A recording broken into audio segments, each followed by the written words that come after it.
ए सखी का है बोला ना। एगो बात पूछी तोरा से। पूछा ना। अब पूछे तो ना चाहत रही लेकिन ई बतावा बोला। तोहार सैया जी इतना दिन हो गए काहे ना आवेले हो। का बताइए सखी, हमारा तो मन करेला कि चलिया में घरे। हाँ हो ला सुनाइए सखी। सुनावा।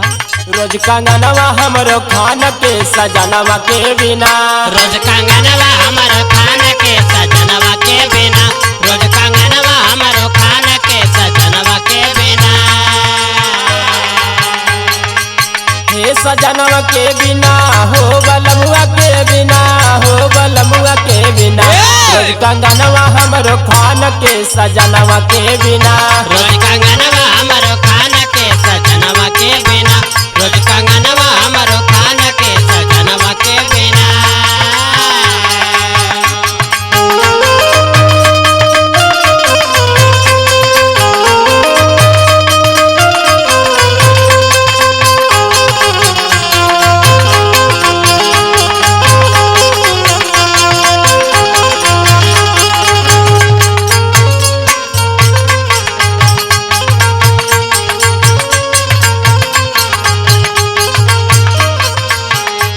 और सुनाए सखी।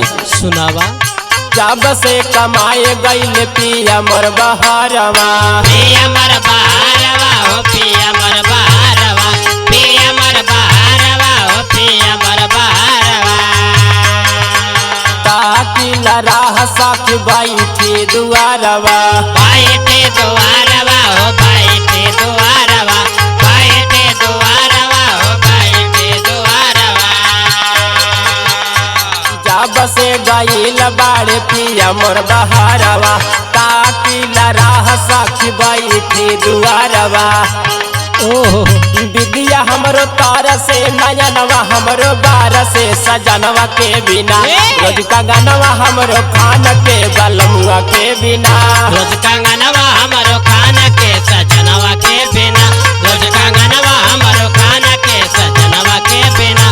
हे सजनवा के बिना हो हे सजनवा के बिना हो सजनवा के बिना। रोज कंगनवा हमरो खान के सजनवा के बिना। रोज कंगनवा हमरो खान के सजनवा के बिना।